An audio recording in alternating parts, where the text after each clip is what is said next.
Back again. You have to ask what I'm wearing. I'm trying to get it in the camera. We have an old school 70, like that Wilt Chamberlain era. You're right. This is Wilt Chamberlain's 1965-66 warm-up jacket that he wore on the bench. It's my remake, and I'm wearing it today, hoping that the Sixers will eventually beat the Bulls tonight, starting time 7 p.m., and move on in the series. You're dating this interview, but that's fine when people look back. Well, I mean, lots of they came close with Iverson, wasn't going to happen. I mean, hope's eternal in Philadelphia with their sports teams, I think. They love them, they hate them.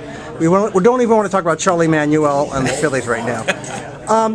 I want to get to the entrepreneurial spirit. What ignited your sparked you to start this? There was desperation, but to be an entrepreneur, what was the spark? What's your motivation? Well, in the beginning, the motivation was the love of what I was doing. It was so much fun. And even though I'm a sports guy, I love apparel and designing and working with apparel more than I do with sports. So the response that consumers would give me to the historic designs that I did was very fulfilling. That renews you. That renews me, and that makes me keep going and doing more and more. You know, I started out making about 10 or 12 different vintage baseball jerseys. I got up to over 1,300 vintage baseball jerseys alone, plus 900 football jerseys, 300 hockey jerseys, and about 500 NBA vintage jerseys. And each time I got a positive response, I kept moving forward and moving forward. In fact, there was never a period of time that I got a negative response from what I was doing. So money was important, but still, it was somewhat secondary to what the work itself. You found motivation, purpose. I found the work itself creative. I found it energizing. I loved it that people liked it so much and found so much meaning in the history of sports. But of course, as it grew, it got bigger and bigger, and I started making more money. And obviously, that's not a bad thing. No. How do you find positive individuals that have the same passion to work with you, that you can trust too? You know, they're all over the place. One of the things that was interesting, I used to get students from the University of Pennsylvania would come and work for me during the summer. They had so much fun, and they loved the history of sport, that after the fall terms were over, they would come back and work for me. Young people found Mitchell & Ness because they found a place where they could explore and expand their love of sport, and I didn't slow them down. I would let them take the lead and do things. I talked to a famous psychologist in my hometown of Princeton, and he says people want, when they work, they want autonomy, they want purpose, and they want mastery. So in a way, you're saying you gave them that, you gave them a leeway to learn, master, and be creative? Absolutely. It was a wonderful time. The company is still going strong as it is today. But it's in a corporate hands, though. You're an advisor? I'm just an outside consultant and advisor to the company, and I do some public appearances, and I consult when I'm asked, but it is really run by Adidas right now. If you did, where did you find your organizational capital, your investor capital, and how did you keep it?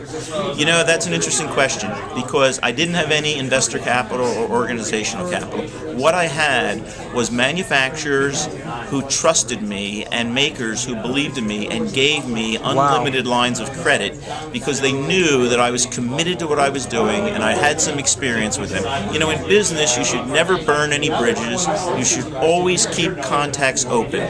And without those good manufacturers who decided to trust me and increase my credit limit 10 and 20-fold, I wouldn't be here talking to you today. So in today's cold corporate world, though, people like that existed 15 years? I mean, that still exists, you think? I don't know if it exists today. It certainly existed between 1985 and 1995, and many manufacturers, Maple Manufacturing here in Philadelphia, Powers Manufacturing in Waterloo, Iowa, Ripon Manufacturing in Wisconsin, and the Levy Group, a big lettering company in Chesterfield, Missouri, all believed in me and increased my lines of credit without me having to worry about banks. And they trusted me, and I paid them, and we grew together. Right, and it was good for everyone. It was good for everyone. Just three more questions. I know you have a meeting to go to. what was your favorite marketing formula? What worked for you when you started off with the flannel? I had no marketing formula. Okay. In fact, all I did was make the jerseys I love, and people like yourself would come and interview me. And before I knew it, I was on the Today Show. I was on all kinds of talk radio and talk television shows. I was in every major newspaper in the country. I never spent a penny on advertising. And when you went to do these interviews, did you do your own like review of yourself? You didn't have any consultants come to tell you how to look, how to act, what to say? No, I just talked like I'm talking to you. I think one of the reasons that I hit it off so well with the hip-hop and rap community, because of what we had in common was sports, and what we did not have in common was music. I wasn't interested in their music, and they weren't interested in my music. Well, you do have an authentic feel to me, and also you're not trying to be anything but yourself, I get, when I talk to you. No. You're not trying to change yourself for somebody. Or No, not at all. How do you, I ask this for entrepreneurs, how do you manage what I call EP, entrepreneurial fear, which has to creep into you at any time? You know, entrepreneurial fear is a bad thing to have. When you have entrepreneurial fear, lots of times you make mistakes, you're too cautious, and you don't move in a direction that feels right. So I never really had entrepreneurial fear. I've talked to other young people who are in college and want to go into business, and if you have entrepreneurial fear, it kind of stops you from being motivated to what you love. So I never felt it, to be honest with you. You're lucky, though, because it would stop you from succeeding, it looks like, because you would just be too hesitant to take risks, I think. You know, I have to be honest. I'm married, have no children. It's just my wife and myself. I felt that I could take risks, and I didn't have to build a nest egg for children, and I could do what I love to do best. And I was lucky, because every time I tried something new, there was a positive response. I don't know what would have happened if I started getting negative responses and had to keep turning in other directions to find something new. Luckily, it didn't happen to me. There is a commonality of the love of the history of sport and the culture around sport that I tapped into unknowingly, because I just had the same love. And it gushed. It really gushed. Oh yeah, like it gushed tremendously. And I couldn't end. People ask me to ask you this. What is your favorite? Do you have a favorite personal sports memorabilia piece? My favorite piece of sports memorabilia is the 1944 St. Louis Cardinals Stan Musial jersey. And I've always loved the jersey because I love the story of how the Cardinal logo was created. It wasn't Madison Avenue like Mad Men.